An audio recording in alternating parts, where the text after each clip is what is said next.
Cruise dude, let's board the ship. Cruise dude, let's start our trip. Cruise dude, let's go. Cruise dude, Cruise dude.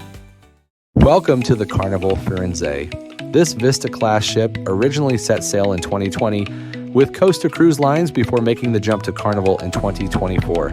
This ship has a lot to offer with its Italian flair and Carnival Cruise Line staples. Come along with me as we check it out. Let's start on deck 15 where we have Serenity. This is an adults-only area where you can visit to relax and take in some amazing ocean views. There are so many different seating areas available to try out. The swinging chairs were a lot of fun. They do have a towel station available if desired. They don't allow you to reserve seats, and if they find towels laying out on chairs or loungers, they'll remove those after 40 minutes. There's a bar area on this deck, and they also have 2 hot tubs to relax in. These hot tubs tend to stay pretty busy throughout the day. Serenity is open from 8 a.m. to 11 p.m. each day. You'd be hard-pressed to really find anywhere else on the ship as quiet and relaxing as this deck, other than your own stateroom balcony. You'll often find people here taking naps, reading a book, or just enjoying the views of the ocean. This cruise sailed out of Long Beach down to Cabo San Lucas, and there were a couple of times that we could see whales from the ship. It was pretty incredible. After you spend some time in Serenity, you can make your way down to the deck below where you'll find the Cloud9 Spa. This is where you have the chance to spoil yourself with massages, facials, body wraps, thermal suites, and so much more. Even if you board the Firenze with kids in tow, you can still enjoy these amazing amenities, all thanks to Camp Ocean, which is our next stop. Camp Ocean is home to the Kids Club, which is available for kids ages 2 to 11. This is a supervised area where the kids can play video games, take part in arts and crafts, watch movies, and make new friends. The camp counselors do a great job of making all of the kids feel welcome and making sure they have a lot of fun. Most sailings will host a Build-A-Bear workshop here at some point. They also have a Dr. Seuss themed library for those young readers. Camp Ocean is complimentary and is typically open from 10 a.m. to 10 p.m. each day, with breaks along the way which vary depending on it's a sea day or port day. Carnival also offers their Night Owls program, which is a supervised childcare environment from 10 p.m. to 1 a.m. for kids who are 6 months old and older. This does come at an additional cost of about $9 per hour per kid, and they also add an 18% service charge. It could be worth it for those wanting to stay up a little later before putting the kids to bed. All right, next up is one of our kids' favorite areas of the ship, and that's the ropes course. Our kids had a blast on this ropes course and did multiple times throughout our cruise. The ropes course is completely free, and you can go through the course as many times as you'd like. It doesn't look too high when you're looking up from the ground, but once you're up there, look out. It's not for the faint of heart or those who don't enjoy heights. Going through the course once was enough for me, but I'm glad I did it. If your grandma is a thrill seeker who enjoys a little heart-pounding excitement between knitting sessions, she might love it. The course does require you to be at least 48 inches tall, otherwise they won't let you participate. The staff were always very friendly and helpful, and the lines to get hooked up were never longer than 5 minutes. The Firenze is also home to the world-famous mini golf course, or maybe just famous to those on the ship. This was always a popular place to be and was a lot of fun. They also have the arcade, which our kids absolutely loved, although they only played a couple of games because the prices always tend to be on the higher end. We can't have the claw games taking away from our Diet Coke fund. If mini golf and arcade games weren't enough, the water slides and waterworks area were another highlight. The slides range from "wee, this is fun" to "whoa, I didn't sign up for a free sinus rinse." Meanwhile, the splash area kept the little ones entertained for hours, which, let's be honest, is every parent's dream on vacation. The kids had a blast, and we enjoyed watching them, at least until they started plotting ways to push us down the slide. The water slides come with a height requirement of 42 inches tall. They do have staff who check the height of the little ones wanting to go down the slide, so be aware of that. They also don't allow children in diapers, including swim diapers, to hang out in the waterworks area or any of the pools for that matter. The top decks of the ship offer incredible views of the ocean or ports from all around you. There's so much seating available that it was never difficult to find a place to sit down and relax.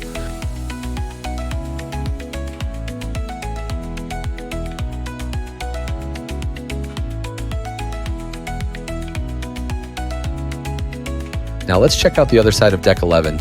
This section takes you indoors where you'll find the pergola bar, perfect for grabbing a refreshing drink after all that exhausting vacationing. There are also plenty of seating areas where you can kick back, relax, and contemplate whether you should hit the buffet again. This is a prime spot to watch the Lido deck from above and the perfect perch for the sail away party, because nothing says bon voyage like waving enthusiastically at strangers you'll never see again. And if you're feeling competitive, you can challenge a friend to a game of foosball. Just be prepared to lose to that one person who takes foosball way too seriously. You'll also find El Mercato, a complimentary Italian eatery where you can find delicious Italian sandwiches as well as a variety of meatballs with different sauce combinations. They also serve hot dogs with classic and pretzel buns. It was never busy, so this is a great option if you're needing a quick bite. Now, let's head down to the Lido deck, everyone's favorite place to soak up the sun, sip a drink, and contemplate never going home. This main section features a retractable roof, so you can still take a dip even on cooler days.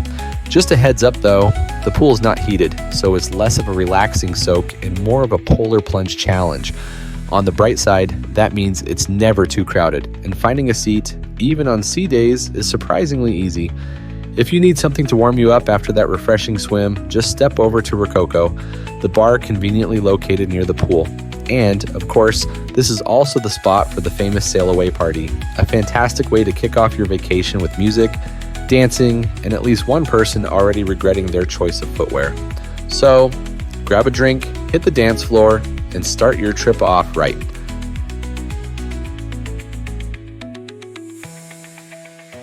This is also where you'll find Guy's Burger Joint. If you've sailed on Carnival before, you're familiar with Guy's Burgers and how amazingly perfect they are. I love it. Guy's Burgers on the Firenze is unique in that they have a couple of Italian burger options.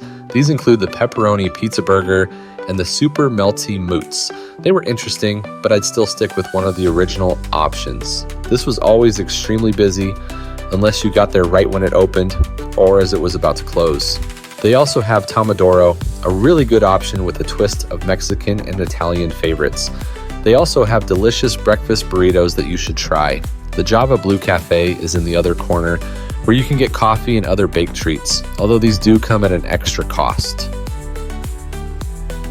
Welcome to the Lido Marketplace, your go-to spot for amazing food, endless choices, and the eternal struggle of deciding what not to eat. Here, you'll find a buffet filled with everything from fresh salads and juicy burgers to international favorites and decadent desserts. This is open for breakfast, lunch, and dinner. Dinner options typically include the same options being offered in the main dining room that night. Carnival knows that vacation calories don't count, and just when you think you can't possibly eat another bite, boom! You remember the best part, the all-you-can-eat soft-serve ice cream. That's right. Anytime, day or night, you can grab a cone, swirl it high, and test the limits of physics. Pro tip, if your ice cream leans more than the Leaning Tower of Pisa, you've gone too far. It's great to enjoy, indulge, and don't worry, we won't judge if your 8th cone of the day mysteriously becomes your first. Someone asks. On the aft side of the Lido deck, or all the way in the back for us landlubbers, you'll find an outdoor pool that's usually a bit more crowded, especially when the sun decides to show off. Finding a seat can be a little tricky, but don't worry, we always manage to snag a spot. This is also home to Pizzeria del Capitano, where you can score a fresh, hot pizza from 9 a.m. to midnight. Those extended hours are a blessing, especially since the line can get long. We once waited 30 minutes for a slice, totally my fault for picking the pepperoni rush hour. But let me tell you, when that pizza finally hits your hands, it's totally worth it. It's cheesy, it's delicious. Over on the starboard side, you'll find a quick service eatery with a bit of an identity crisis in the best way. In the morning, it's the breakfast shack. In the afternoon, it transforms into the chicken shack with crispy chicken sandwiches and tenders. And by evening, it becomes the seafood shack, though that one does come with a little extra charge. Think of it as dinner and a side of, are we sure we still have room for this? On this deck, you'll also find some foosball tables and the sports court, where you can show off your skills playing basketball, pickleball, and other fun games. There's even a jogging track for all you overachievers out there who think running on vacation is a good time. Bonus, you get incredible views of the Pacific Ocean, so at least you'll be sweating with a view. The Firenze is also home to smart elevators, and by smart, we mean they're doing their best. You select your floor on the kiosk before getting on, and it tells you which elevator to wait for. In theory, it's all about efficiency. In reality, let's just say, we got our daily steps in. Sometimes it felt like the elevator was off solving a Rubik's Cube before showing up. We stayed on Deck 8 during the sailing, so here's a quick look at what the cabin-filled decks are like. We really enjoyed Deck 8. It was far enough from the noise to get some sleep, but close enough to all the fun that we didn't need to pack a lunch just to reach the buffet. Our group had 10 people total, so we split into 2 interior cabins and 1 balcony cabin because someone has to live the high life and make the rest of us jealous. Looks like these guys were maybe having a little too much fun. The interior rooms can fit up to 4 guests with 2 double beds below or pushed together to make 1 king-size bed and 2 bunk beds above. It felt a little squishy, but hey, that's what you get when you pay an incredibly low price to sail the high seas. Think of it as a sleepover, just with less legroom and more ocean. The balcony cabin, on the other hand, was very comfortable with plenty of space and a private view where you could drink your morning chocolate milk. Now that's vacationing. Now down to Deck 5. On the starboard side, you'll find a hidden gem, a complimentary eatery called La Charada Grill. And I do mean hidden. You'll probably miss it unless you accidentally stumble into it while trying to find a bathroom. But if you do find it, you're in for a treat. Salads, sandwiches, and BBQ sides await.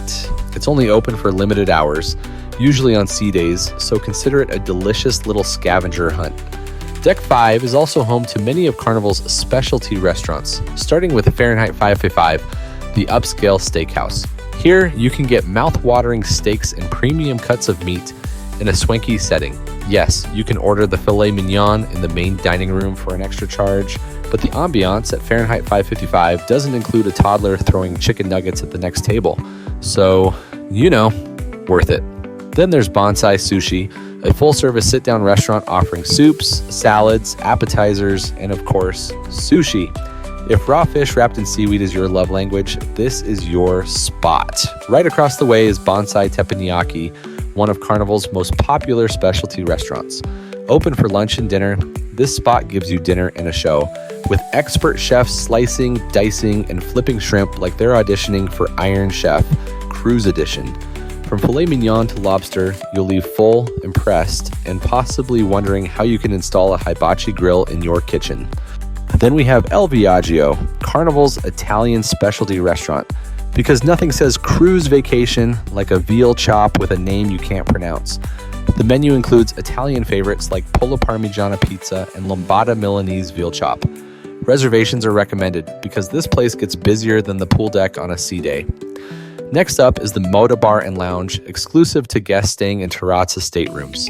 This area features a private deck with all-day lounging, whirlpools, drinks, and entertainment. Also on Deck 5 is the Piano Bar, where you'll find some of the best piano players at sea. It's a sing-along, clap-along, laugh until your cheeks hurt kind of place. Warning, you will leave humming Piano Man whether you like it or not. Then there's the Tuscan Lounge, home to karaoke, trivia, and other fun events, plus an empanada station, because nothing says, I crushed that trivia round, like rewarding yourself with a flaky pastry. This is also the place to grab tender boat tickets when you're heading to ports that require them. Multitasking at its finest. You'll also find a couple of additional bars in this area, Frizzante and Amari. And while you're strolling between sips, check out the 3D model of the Carnival Firenze. The detail is so good, you might start looking for your own little miniature self waving from a balcony. Heading down to Deck 4, you'll find the Limelight Lounge, home to the comedy club where you can get your giggles out. They offer both family-friendly and adult-only shows. Just make sure you're at the right one. Grandma might not be ready for the 10 p.m. set. Deck 4 is also home to the casino, where you can play your cards right, or at least pretend you know what you're doing while trying to look cool at the slots. There's a smoking and non-smoking section, so everyone can enjoy losing money in their preferred air quality. You'll also find the Heroes Tribute Bar, a great spot to catch a game and solve your Diet Coke emergency. From there, you can stroll the art gallery, aka that place you walk through pretending you understand abstract modernism, and check out some beautiful pieces. Need to shop? You're covered with a variety of onboard stores for Carnival merch, travel essentials you forgot at home, and cherry on top, where your sweet tooth dreams come true and your kids turn into candy-seeking missiles. All of this leads into the ship's main atrium, where there's always something happening, live music, dancing, and activities galore. Deck 4 also includes Teatro Rosso, the ship's main theater, and your go-to spot for the biggest shows and live entertainment during your cruise. We're talking bingo, deal or no deal, family game shows, musicals, and of course the love and marriage show, which is basically like group therapy with a laugh track. Our cruise director was Joey Boys, and he was fantastic, super entertaining, and always brought the energy. The main atrium on the ship is absolutely stunning. Pictures don't do it justice. You have to see it in person to really appreciate the beauty. It's also where you'll find the guest services and shore excursions desks. Pro tip: if you're going to guest services, try not to get in line behind someone arguing about their bingo losses. There are 2 main dining rooms on the ship, Michelangelo's, a beautiful 2-story restaurant located on decks 3 and 4, and Medici's, a cozy single-floor restaurant on deck 3. Michelangelo's offers a delicious sit-down breakfast each morning if you want something a little fancier than the buffet, like if you don't want to eat scrambled eggs off a paper napkin while wearing flip-flops. We had dinner each night at Medici's. The food was great, the service was top-notch, and we always left full and happy. From chicken and pasta to chocolate melting cake, everything was so good. Even the frog legs were riveting. I mean, riveting.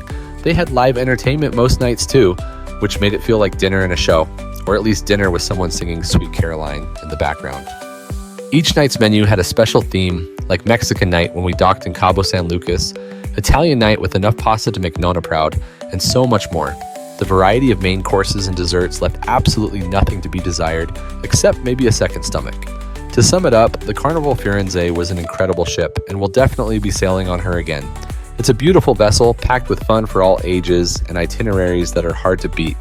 Thanks for joining us on this adventure. Be sure to like and subscribe so your favorite cruise dude can keep the waves of content coming your way. Until next time, may your towel animals be fluffy and your ice cream machines always working. Cruise dude, let's board the ship. Cruise dude, let's start our trip. Cruise dude, let's go. Cruise dude, oh. Cruise dude, let's go. Let's go. Cruise dude.